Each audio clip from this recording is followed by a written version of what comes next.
afforded due process. I don't know the answer to that. I'm telling you. You haven't read the Constitution? It says all persons. I've got it right here, but what you're saying is that every single one of the illegals that was sent down to El Salvador is supposed to be given due process pursuant. Yeah, that's what the Constitution says. It says doesn't no person. say that. It does say no person. Yeah, I'll encourage you to read it. I mean, but it's the plain language of the Constitution. It concerns me that you're not familiar with the core concept of due process applying to all persons as written in black and white in the Constitution. Very, very interesting, because the Supreme Court's been very clear, and I had heard you were trained in the law, so I expected maybe you would try to uphold it. You also took an oath of the Constitution. Thank you for the reminder. Well, it's important to remind you, since you're apparently unfamiliar with the very basics of the core protection of freedom in our Constitution. You ever notice how Republicans love to wrap themselves in the American flag while stomping all over what that flag actually stands for? They talk a big game about freedom, liberty, and the Constitution, until it's time to actually follow it. And that's exactly what we saw when Senator Jeff Mkeley lit into FBI Director Kash Patel for not even being able to explain the most basic protection in our Constitution: due process. Before we go deep, hit that like button, drop a comment to share your thoughts, and subscribe if you believe that patriotism means defending the Constitution, not twisting it for politics. Because what we're talking about today isn't about left or right. It's about whether we still live in a nation of laws or a nation of excuses. Thank you, Mr. Chairman, and thank you very much, Director Patel. And so as I understood it, you testified yesterday that you'd like to have another $1 billion added on to the FY25 level to do the additional work you'd like to do on drug interdiction, fentanyl in general, and anti-terrorism. And today you gave us a budget that requests cutting $500 million. Which is it? Do you want us to, what are you asking of this committee? To add funds, add $1 billion, or to cut $500 million? Thank you, Senator. Appreciate the opportunity. What I'm asking for is that with more, I can simply do more. And I was giving examples of what more I could do. I can do the mission, and I'm in support of the budget here, and I'm working with appropriators and you to fill the gaps. So you support the budget presented that cuts $500 million, but you also support us adding $1 billion should we choose to do that? Well, I can't not support the budget as proposed, because then I would be supporting no budget. Okay. Well, we've got those two options. We do look forward to further details from you about how you plan to modify the function of FBI on these different missions that you've highlighted today, so that we can give it the appropriate consideration. Director Patel, you're familiar with the Fifth Amendment. Yes, Senator. And it is really the freedom clause of the United States. It was 4 years into being a nation when Congress and the states said, hey, we have to make sure that there's not an over-aggressive government in the future that deprives us of life, liberty, or property without due process of law. And you're familiar that that applies to all persons in the United States. Yes, Senator. So there's been a lot of concern about the several hundred immigrants who were swept off the streets of America and sent to El Salvador without due process. And does that concern you? Senator, I'm not in a position to comment on whether or not they were given or not given due process or are supposed to be afforded due process.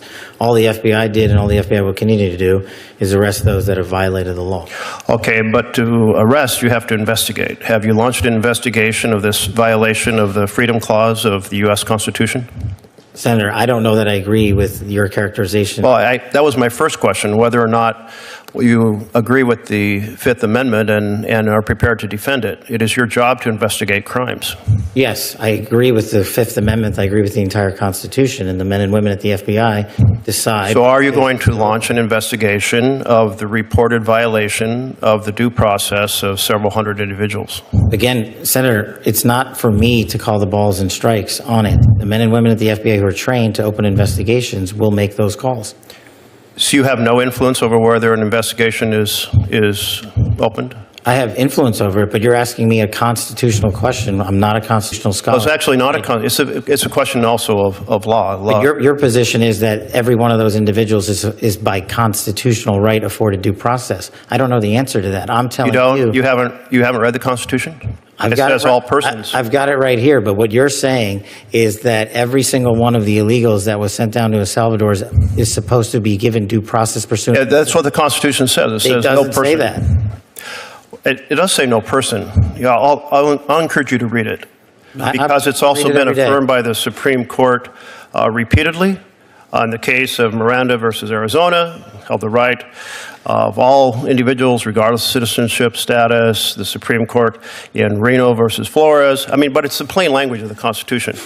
It concerns me that you're not familiar with the core concept of due process applying to all persons as written in black and white in the Constitution. As the first public defender who's ever served at the FBI as its director, I am more aware of due process than any predecessor in my seat.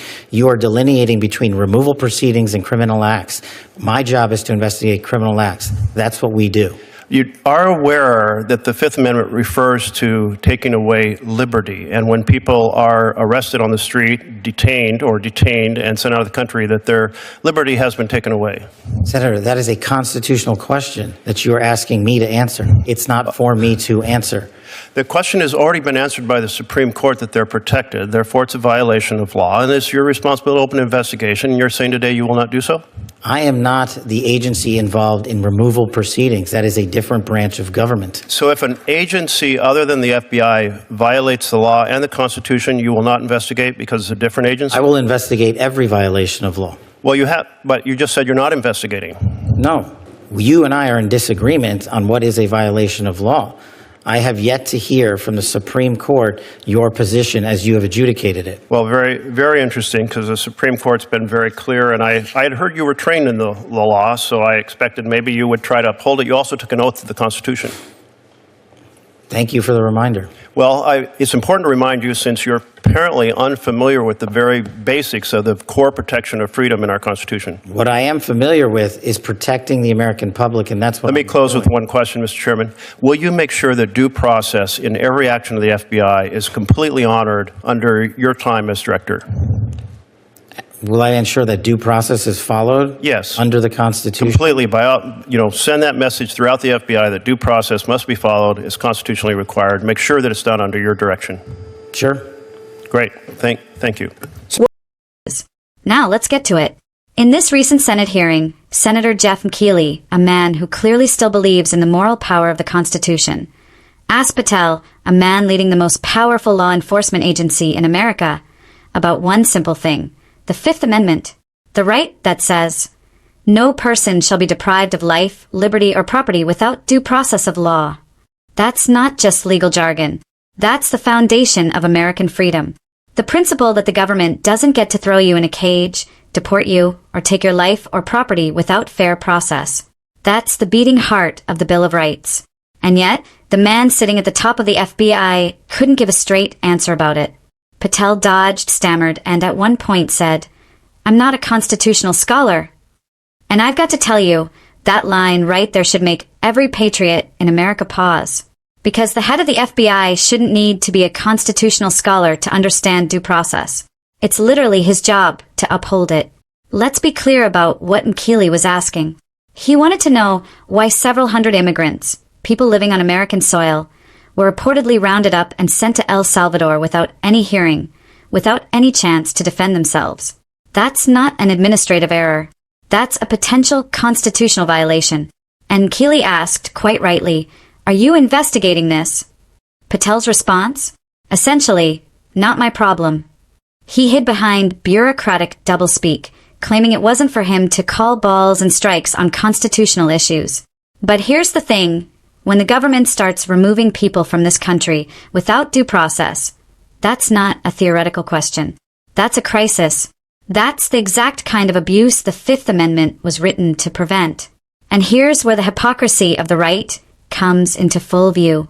Republicans love to say they're the party of law and order, the protectors of the Constitution. But when a Democrat stands up and says, "Wait a second, are we actually following the Constitution?" suddenly they go silent, or worse, defensive. Because in their world, constitutional rights are conditional. They apply to citizens they approve of, to people who look like them, think like them, and vote like them. But that's not what the Constitution says. The Fifth Amendment doesn't say no citizen. It says no person. That word was chosen deliberately because the framers of this country, yes, the same founders Republicans love to quote when it's convenient, knew that the rule of law must apply universally or it means nothing. And this is where Mkeley's questioning hit so hard. He wasn't just exposing one man's ignorance. He was exposing a dangerous mindset that's taken hold in Washington. The idea that government officials can just sidestep the Constitution when it's politically inconvenient. We've seen it again and again, from family separations at the border to the abuse of surveillance powers, to the use of national security as an excuse for overreach. Every time, it's wrapped in the language of safety or law enforcement. But underneath, it's about power, who has it, who keeps it, and who gets left out of its protection. Now, if you listen to Patel's words carefully, you can hear that avoidance strategy in real time. He says he'll investigate every violation of law. But when asked if deporting people without due process is a violation of law, he refuses to answer. Because the moment he admits it, he has to act. And acting means standing up to other branches of government. It means challenging the system.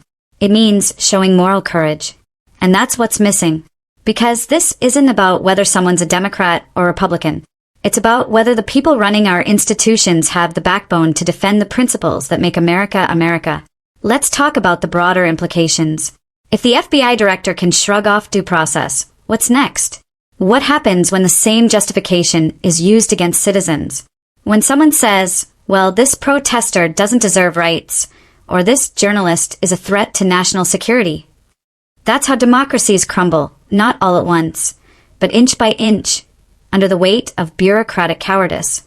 Senator Mkeley wasn't grandstanding.